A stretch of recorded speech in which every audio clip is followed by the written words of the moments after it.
See if it's Yeah. good. Okay.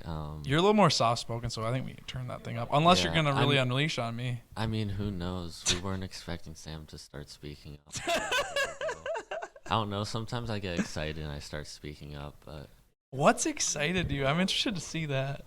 I don't know. Fuck around and find out. Fuck around and find out. Is this better?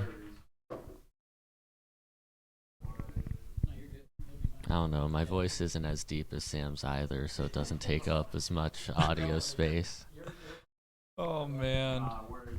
Yeah, I'm gonna get in my head about this. I'm gonna go home, listen to the podcast, and just pick apart the tone of my voice. Just like you pick apart pitching mechanics and grips. Yeah. Pick apart every little detail. Just I wasn't sitting properly there, or the way I hold that mic, that's just off.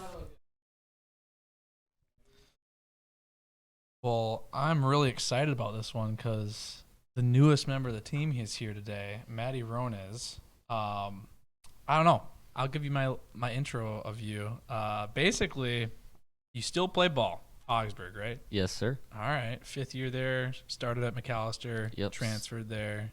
Right. Where are you from, though? So I'm from Bethesda, Maryland. Where the heck is that? Yeah, for those that don't want to get out their Google Maps, it's just northwest of Washington, D.C. How far? Could ride my bike there in about 10 minutes. Really? Yeah. Wow. Public transportation, everything got me downtown D.C. really fast. Okay. Yeah, so club ball's not as big out there, though. Eventually I was going to ask that, but I guess you're bringing that up now. I don't know. I just bring up relevant information about my hometown. I guess it is relevant.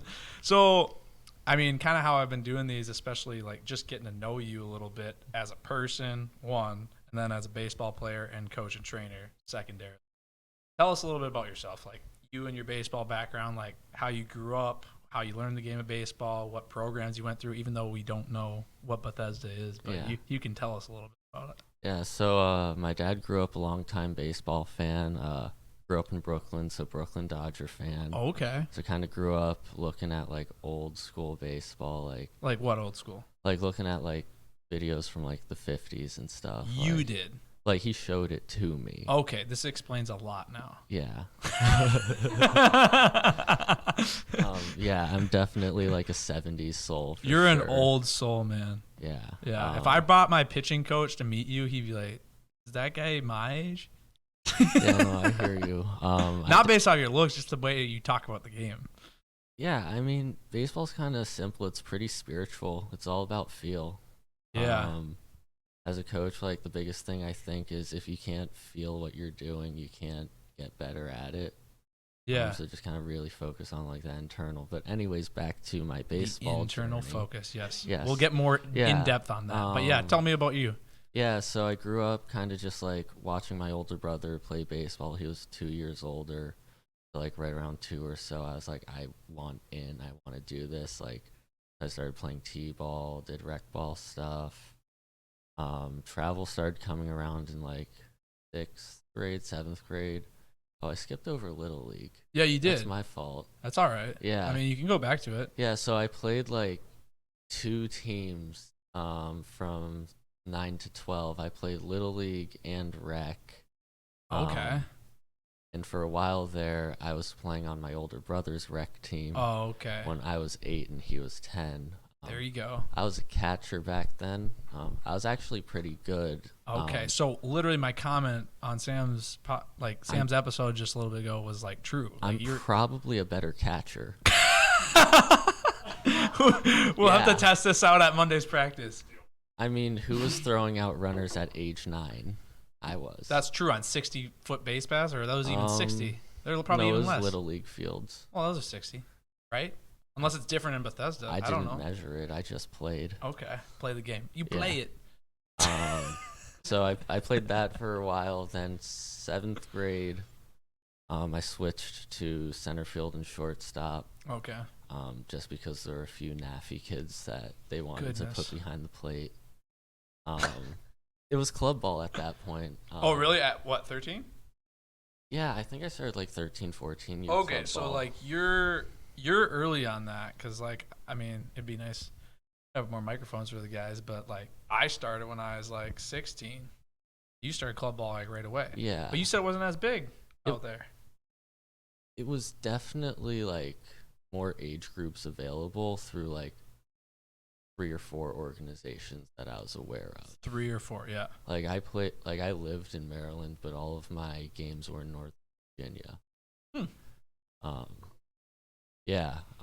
There wasn't as much off-season training as there is now. Kids were more into soccer, into basketball or football out there.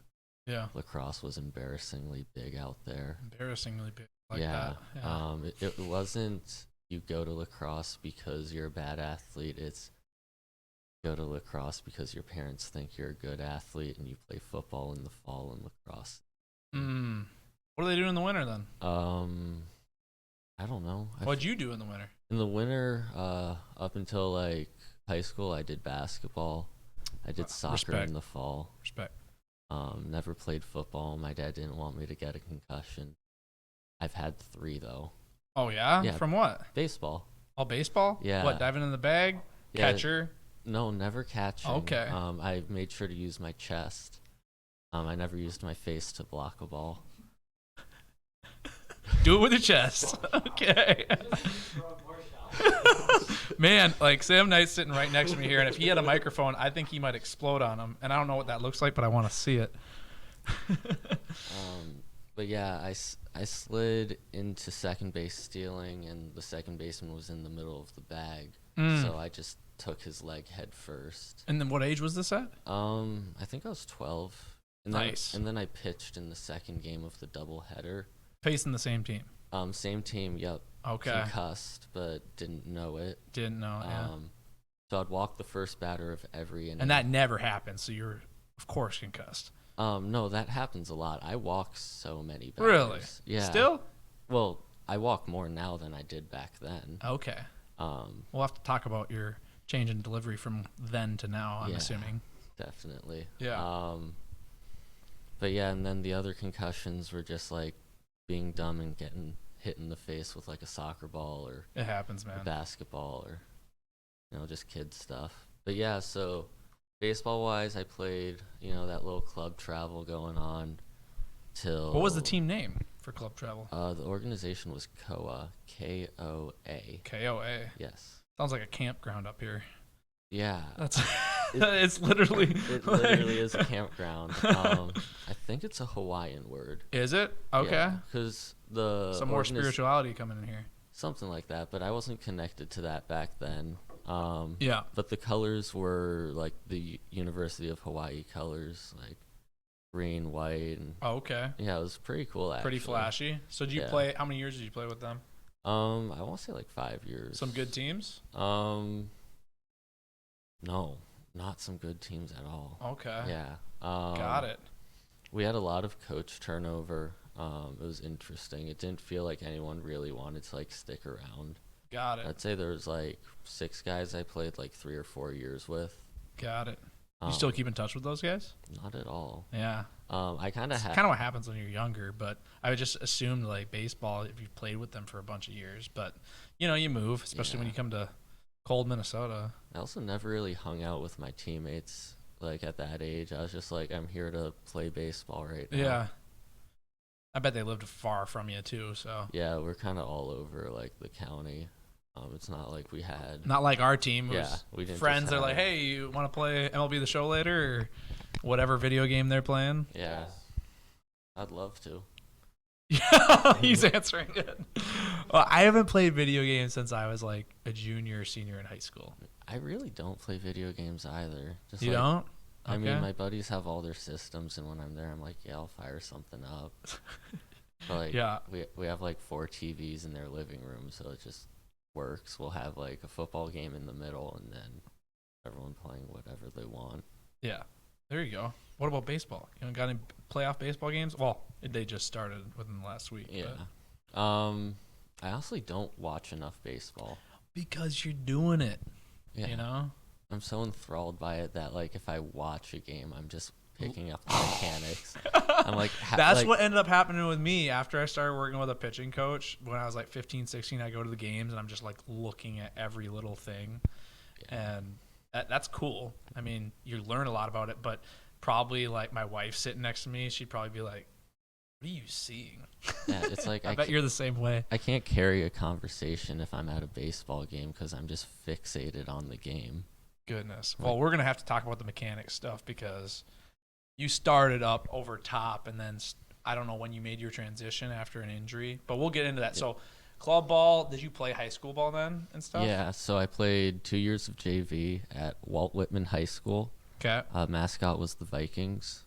Wow, fits in well here, huh? Yeah, we had. I was actually low key a Minnesota Vikings fan, like That's really weird. most of my childhood, for no reason other than the team name and the The colors were mascot? kind of decent. And like I had a soft spot for Minnesota. I was like, Minnesota's kind of a weird state. Just like cold as hell, happy for no reason. That's true. We are happy for no reason, and I don't get it. So yeah, the colors were not purple, gold, and white though. They were Carolina blue, black, gray, and white. Okay. So made for some pretty nice uniforms. I like those colors. Yeah. I like those. So, played there, and then you ended up going. How did you decide that you were going to move here to Minnesota? You were just briefly talking about it, but did you get recruited, or how did your whole process go? Yeah, so I had 0 offers going Okay. out of high school. I did a few showcases. All right. Went over to Gettysburg College for a camp. They were like, we don't do offers, but you can come walk on in the fall. Yep. I was like, that's cool. Your campus is nice. It's a small school. Mm-hmm. I applied, got in, got a lot of academic scholarships, but I kind of wanted to move away from home. Yeah. Gettysburg College is in Gettysburg, PA, which is 2.5 hours north of DC, so not very far. Not far from where you grew up. Yeah, so I looked up McAllister because a girl in my math class was wearing a McAllister College sweatshirt. Wow, that's how it came up, huh? Yeah, and I was like, oh, this is like a pretty good school. They have D3 athletics.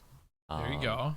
So I reached out to the coach. He was like, I mean, sure, you can come out for a visit. I'll take a meeting. Like he didn't seem enthused. He's probably like, we just get all these kids from Minneapolis area. No, McAllister is wildly coastal. Oh yeah, no. One of my friends from high school, he went to McAllister, and he said there was a very diverse group of people that went there. I met very few Minnesotans while Really? at McAllister. Yeah, That's interesting. It was weird. I did not like it there. So how long were you there? I was there for 3 semesters. A year and a half. Okay. I actually came in with an elbow injury that needed surgery. Did you know that before you came, or? Yes, I knew that the year before I got the surgery. So I had cubital tunnel syndrome. Oh wow. Which is like carpal tunnel, but for your elbow. Okay. So every time I retracted my scap and went to swing my arm back, it felt like I was hitting my funny bone. Oh no. Yeah, so you can't really pitch while you're doing that. And I was a PO at that point in my career. That was the summer of my junior year going into senior year. The doctor was like, let's just see how rest goes. And I'm like, dude, I'm pretty sure I need surgery. Yeah. But it didn't. You were still throwing over the top at that point, right? Yeah, I was throwing like 3/4. Like, okay. Not even like low over the top, like true 4-seam curveball arm slot. Okay. I was like 78, 80. I was also a relief pitcher at that point. Like I started for the high school varsity team, but it was like 4 or 5 innings, and like I was always better as a relief pitcher. Got it. But yeah, so I was there, got surgery at the end of October, pitched 1.2 innings my freshman year there. Actually pitched against Augsburg for my first outing. Nice. Down at beautiful Parade Little Stadium. premonition there. Yeah. Fell in love with that mound. It was really weird. Like I went out onto that mound. I was like, man, I kind of wish I could play here more often. There you go. Well, here I am. Heck yeah. So you were there for 3 semesters, and you just decided, did you reach out to the Augsburg coach, or how did that work? No, so I had a good fall over at McAllister. Gave up 1 barrel, struck out their 4-hitter. Like, really thought I did well. Got cut because... Oh, really? Yeah, they didn't think I would be good enough to contribute. I disagreed, but I was like, well, I hate this school. I'll transfer somewhere else because I went to school to play baseball. Yeah. I'm not. So a you didn't school give up guy. at that point. That's actually okay. That's interesting to hear about that with you. I went to I reached out to Coach Bateman at Augsburg, reached out to the coach at Hamlin, had an awful visit at Hamlin, had a great visit with Bateman. There you go. Sweet. Nothing really drew me to the school beyond a roster spot. Yeah. But Augsburg's got one of like the best cultures I could have imagined. That's sweet. It's That's good to hear. I didn't know. Like, I knew a few guys who played there, like before you even went there. Because what year did you transfer there? So I started January 2020.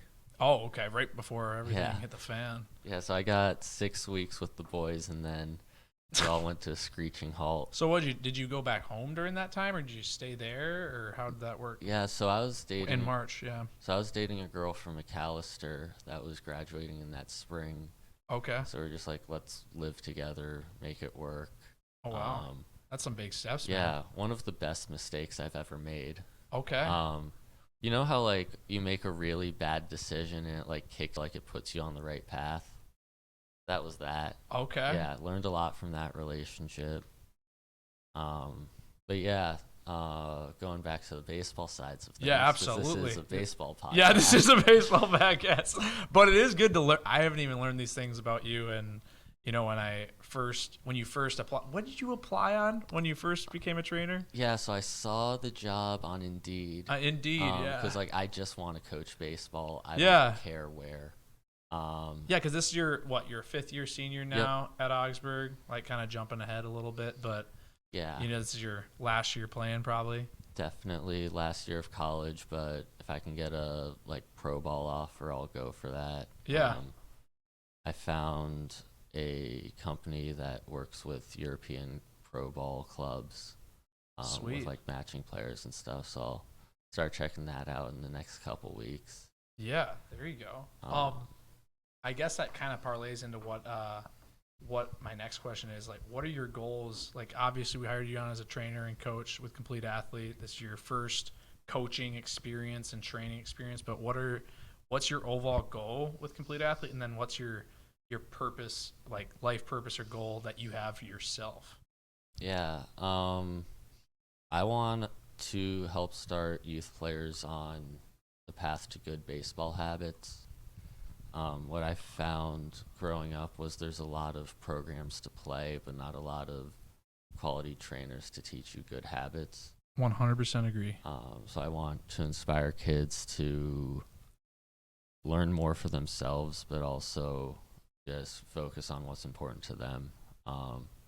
Career-wise, I'd like to be a pitching coordinator for either a pro club or like a big club team organization. Sweet. Like work with the large picture of all of the pitchers and making their year-long plans and helping coaches learn how to implement those plans. Yeah, I could see you doing that. I remember you had briefly told me, like when we first started talking, when we were interviewing you and everything, that you had a goal, something. Well, obviously you want to play some pro ball over in Europe or Germany or wherever you were telling me, and then you said like you possibly wanted to like start your own organization, like big long-term goal over there. Yeah, I think it would be really cool to go and start this private club and like private training. Do you know if there's situation over anything there. like that over there? Do they So- have that? In some places, there are the pro teams that run youth clubs. Mhm.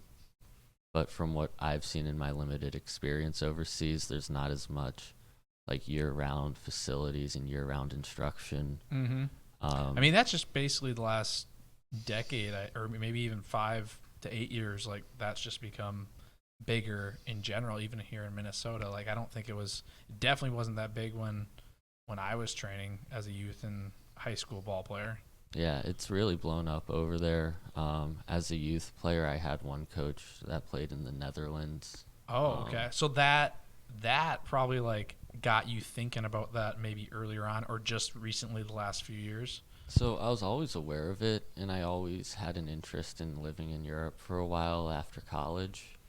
Um, and then I had an opportunity to go play with a tournament team last summer through Old World Baseball. They're out of Connecticut. Great Just organization. this last summer? Yeah, Oh, so like right before you started coaching one of our fall teams. yeah. So I didn't. Okay. So I didn't know that. June to July, I played, or like 2 weeks from the last week of June into the first week Yeah. of July. I was playing in Prague Baseball Week. How was that competition compared to over here? It was intense. Was it? There's no chirping at all. Oh, it's not allowed. I'm not sure if it's not allowed, but like Not allowed. it was such like a small like stadium. Like it was a really nice field in a public park with bleachers. Okay. So not like any of the stadiums around here. Like Parade's No. probably a little nicer. Or Um, maybe not. I would say it's on par with Parade. Okay. Definitely didn't have the view that Parade does. Yeah. That The city Minneapolis skyline and skyline everything. is unreal. But yeah, it was great. It was high level baseball. Yeah. I threw a 1-2 slider that I thought got off the plate enough. Got hit 370 feet to the wall. I was like, well, What do I you don't do know with that? Yeah, I was like, I don't know where to go from here. Yeah. And I was throwing. This was probably like my first. It was like my first big game throwing submarine. Because I was throwing low 3/4 beginning of college. Really bad arm action to protect my elbow. Like Yeah. in my head, I really just did not want any elbow pain from my prior injury. Yep. That ends up happening. Yep. So I started winging up, crashing my shoulder as coming through. While I was coming through, I was sitting like 82, which was like decent for how horrible I was throwing. Yeah. So I trained over the summer with another private training company here in Minnesota. It was going pretty well, and then I just tried too hard a few too many times. Kind of messed up my shoulder. That was just still this summer? This was summer 2021. Oh, 2021. Okay. Yeah. Went into fall ball at Augsburg. Was feeling fine. Like last game, it started to hurt again.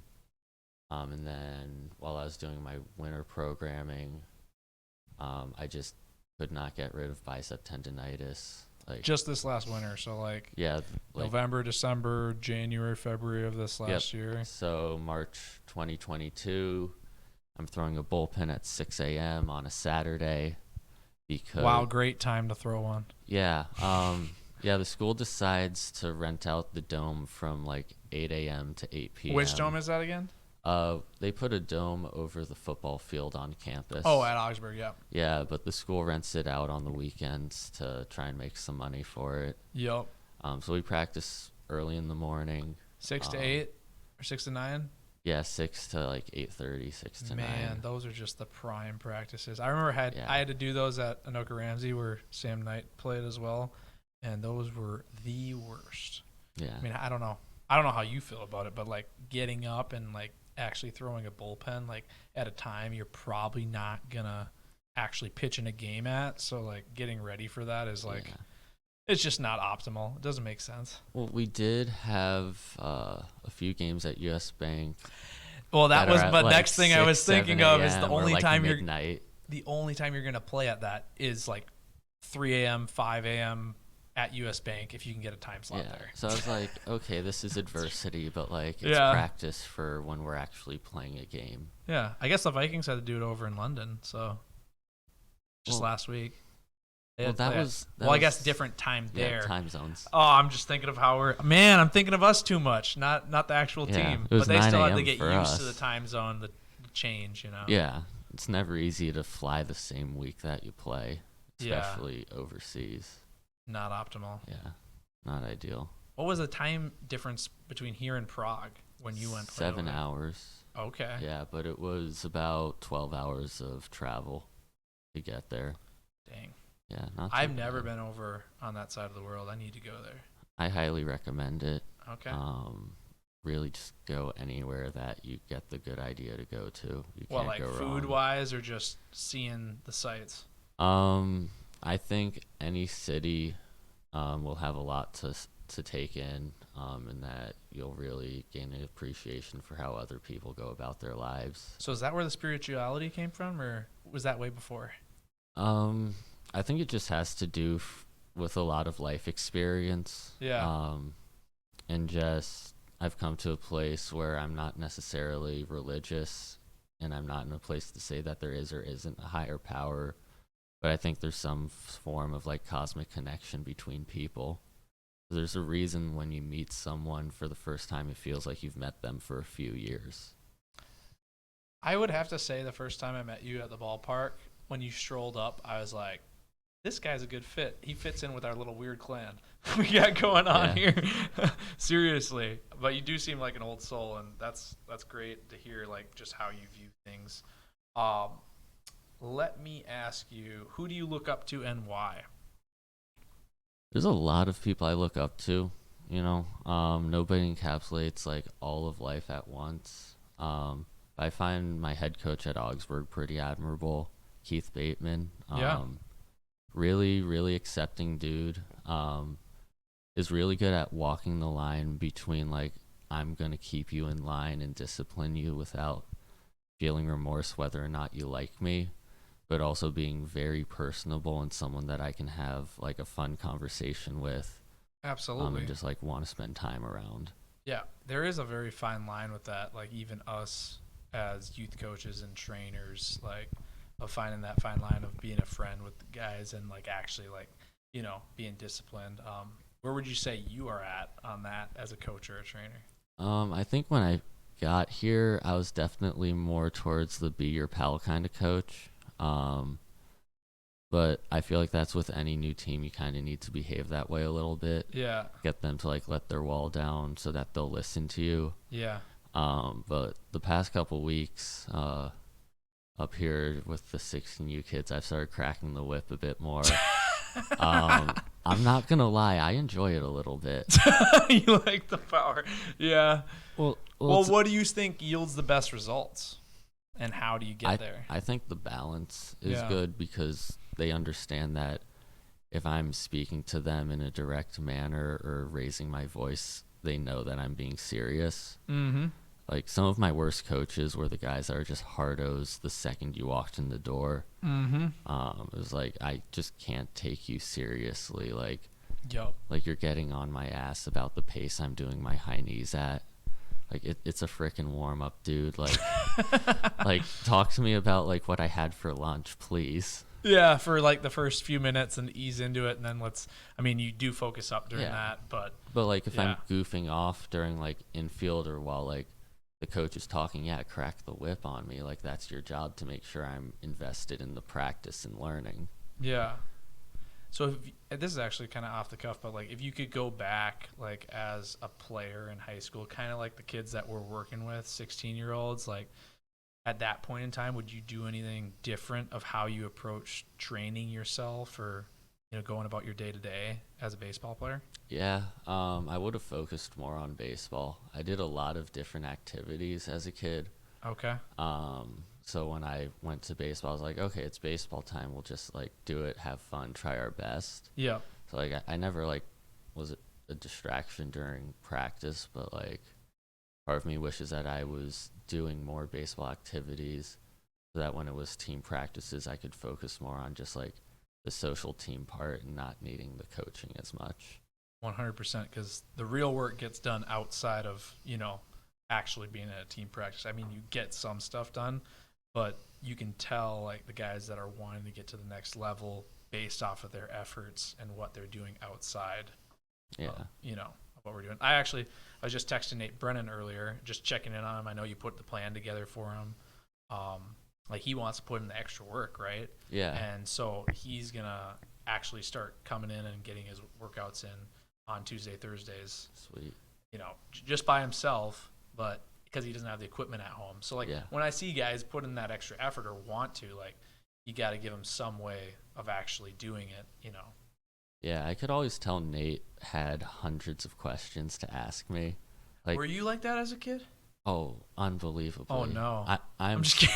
I'm so glad I didn't have a cell phone Oh until man. I was like 15. Really? That's late. I mean, I Yeah. guess I got mine at like 13, 14. But Well, my parents were born in the 50s and 60s. oh, are your parents older? Yeah.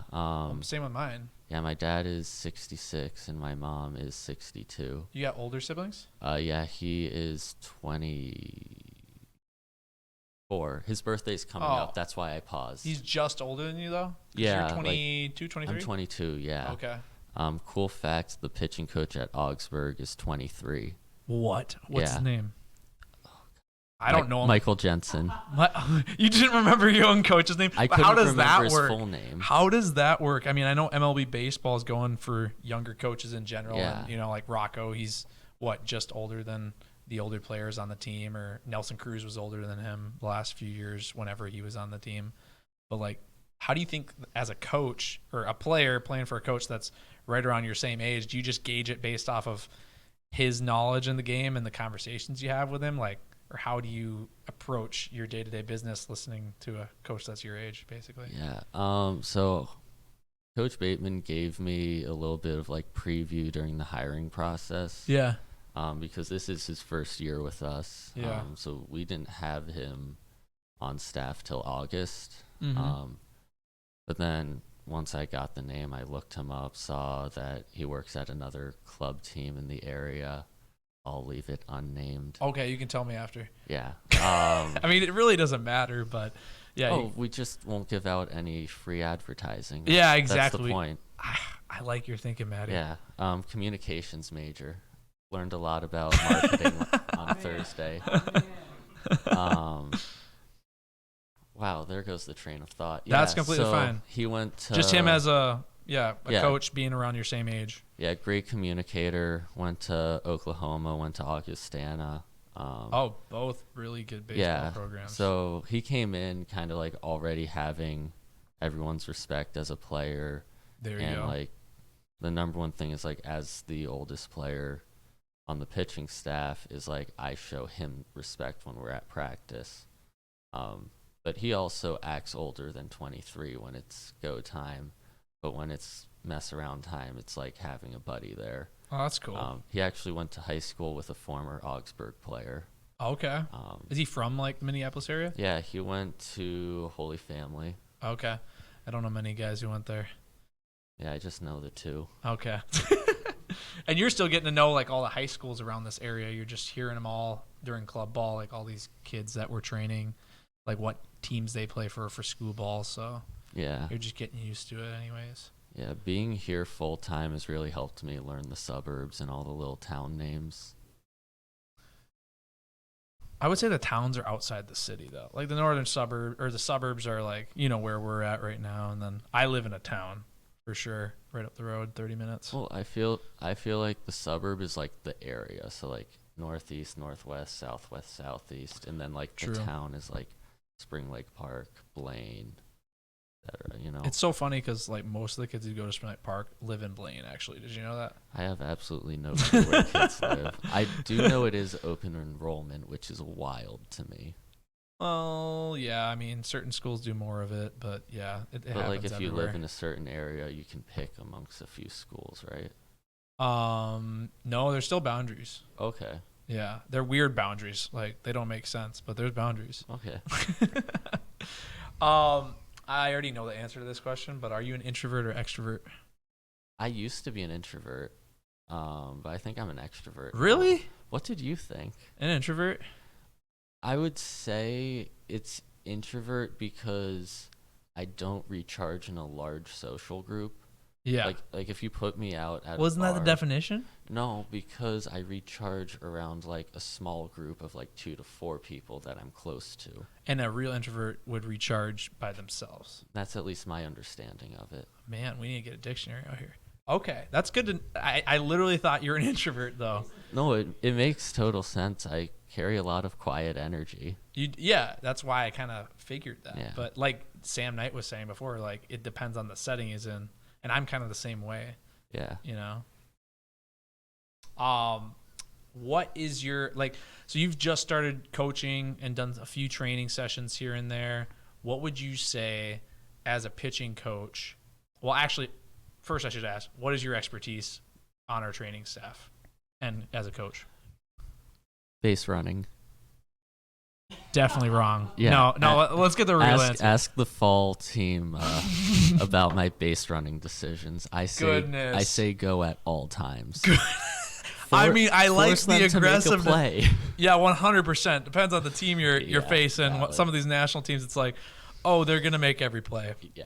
And if they do make a mistake, you got to capitalize on it, which is why you're being aggressive. But yeah, I only heard about one occurrence, so we'll just leave it at that.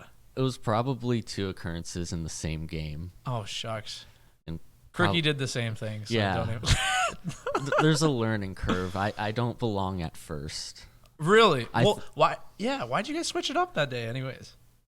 Because there was a weekend that I wasn't there because of fall ball, so Crick got used to doing the signs. Yeah. So he just wanted to keep doing the crazy amount of signs he does.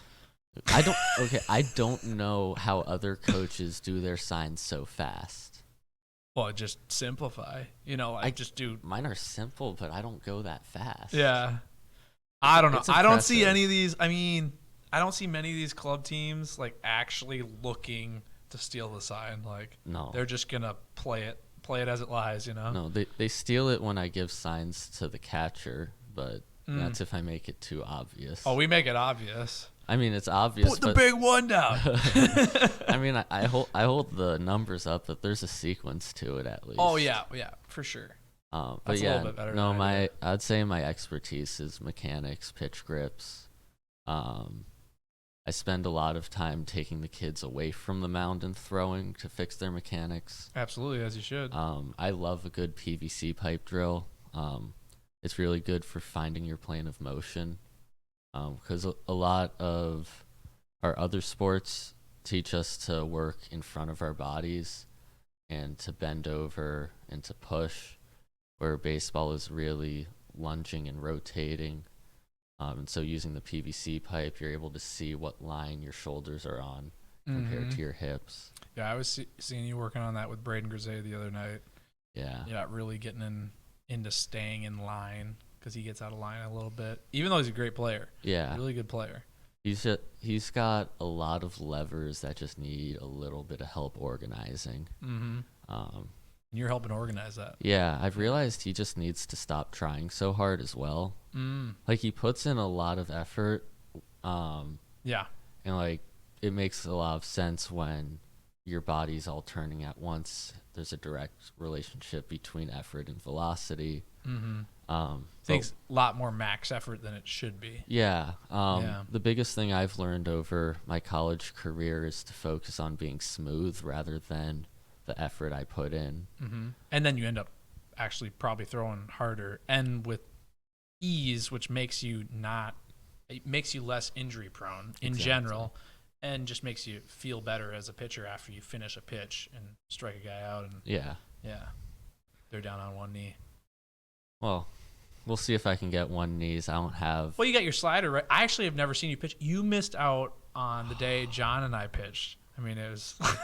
Yeah. It was pretty fun, but Sam got to catch the whole time. Yeah, we'll have to make that happen. Maybe we can do it in January, February. Yeah, when it's warm out. What? Well, indoors. Indoors. I mean, we can do it in the cages for sure. Yeah.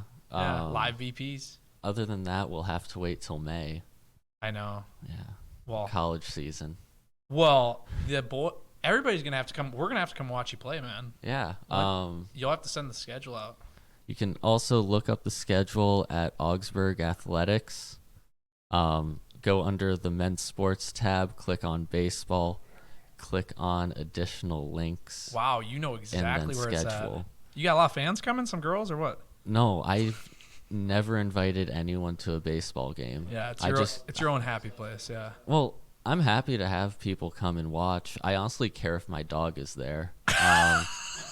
Yeah, so my girlfriend, or not my girlfriend, I don't have a girlfriend. My roommate's girlfriend. What just happened there? A Freudian slip. Okay, got it. Yeah, my roommate's girlfriend likes to come to the games, and she likes to dog sit. Perfect. That works well for you. Yeah. Yeah. I love getting to say hi to my dog after the game and then going about post-game stuff, just having that little bit of happiness after the game. Man, you're like my wife, just loves dogs more than humans. Yes. Absolutely, yes. Hey, I love my dog too. So it's I see. During our fall games, I was trying to get my wife to come to more games, and she's like, "Well, it's not a nice day. Ruby can't come." I'm like, "Ruby can come. There's some dogs here." Like The dog doesn't care about the weather. yeah, no. Literally this morning, woke up the dog, and Ruby's her name, and she goes downstairs on top of the couch, looks out the window, and starts barking at the snowman. Like was just pissed off about the weather, just like all of us. Oh, my dog loves the snow. Well, I'm sure she loved it. She probably wanted to go play and Yeah. lick it, so. But just reacting to it. Yeah. Yeah, that snow really ruined my morning. It all melted. Like, we're literally looking out at a soccer field here, and they're Yeah. playing soccer, and it's all melted already. But that grass area right in front of it, that's not the turf. That's gross. It's all muddy. It's true. So, you don't know this, but it is gross. So, this whole area is where the dome's going to be. Like, over this. Okay, yeah. Like, this is literally, like, that back shed area is where we're going to be doing training. And then they put a bunch of cages down. So, like, literally this field is where we're doing our training this winter. That's massive. It is pretty It's massive, freaking man. huge. So you'll have to walk through here and walk past all the soccer players, but we got about 6,500 square foot back there. So I'll get my steps in. You'll get your steps I'll get in. my All the steps kids in. do too. Good. And they're tired by the time the Yeah. lesson starts. Okay, so no need to goof around. no before dynamics. Just practice. kidding. No, we need to do dynamics. Yeah. Okay, we could probably continue this on, and we definitely want to learn more about you and probably have you on another episode in the next few months. But what do you think? I'll have a few more questions. What do you think the baseball world is going to look like in the next 10 years? I honestly think we're going to scale back a little bit from analytics mid-game. I agree. I think players are going to realize that looking at the at-bat seconds afterwards or just during the game in general isn't going to help them. A concept I've learned recently is visualization. Just the process of envisioning your success before you do it. I like it. The mental game, I mean, Coach Mason's highlighted on it a lot, but that is the key for all these youth players is getting over, whether they think they can't do it or think they can, like they're right no matter what, and then visualizing like success, Yeah. And you touched on it right there. Yeah, so like watching your strikeout is only negative, or it's positive reinforcement. Positive reinforcement of for a striking out thing. Yeah, for striking out again. Yeah. Yeah. But I think pitching's going to take off and just get insane. What do you mean? Well, you're going to see more DeGrom-like guys. I'm not saying you're going to see DeGrom again. What is the fastest pitch we're ever going to see in our lifetime? I think we're going to see 99 become really frequent.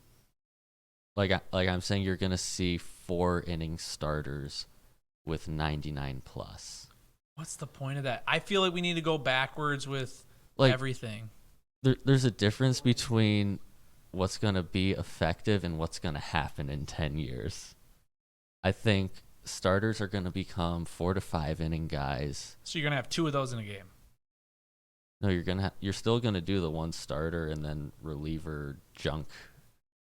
And it's going to be awful for about 2 or 3 seasons. Man, are you seeing in the future? You got a crystal ball here or what? No, I'm just playing a really big bet right now. Oh, okay. How much you placing on that? You don't have to answer that. I mean, just think about in like 2027, if this all comes true, we'll be able to look back and be like, yeah, Goodness. Matty was predicted right. this. 3rd episode of Complete Athlete. He's right. Yeah. Goodness. Where can listeners find you online? So if you Google Matty Roans or Matthew Roans, that is my full name. Is that M-A-T-T? Yes. Okay. And so Matty is M-A-T-T-Y. You can Google me. You'll see some baseball stats, nothing too impressive. On Instagram, you can find me at Maca_Ronesi, MACA_RONESI. Okay. Got I it. am on Twitter, What is but the not active. What is the meaning of that, anyways? Sounds like macaroni. Goodness, you are wise beyond your years. Like what? Goodness. Well, at least they know. At least they're gonna remember that. That probably makes people remember that. Yeah. Good stuff. It's a public profile. I think my last post is a picture of my teammate Connor Stoic and my dog wearing a pair of sunglasses. Man, how relevant. Yeah. My Instagram page is kind of all over the place. Okay. You got any baseball content on there? Yeah, I think I have a few photos in uniform on there. Okay. I don't know. I feel like posting a baseball thing sometime soon, but I don't know what I'm gonna post. Maybe some of those PVC pipe drills. Yeah. Yeah. Good stuff. Yeah, Yeah. for sure. Yeah. Well, we're happy to have you on the team. Thanks for coming on the podcast, and have a good night, everyone. Yeah, absolute pleasure.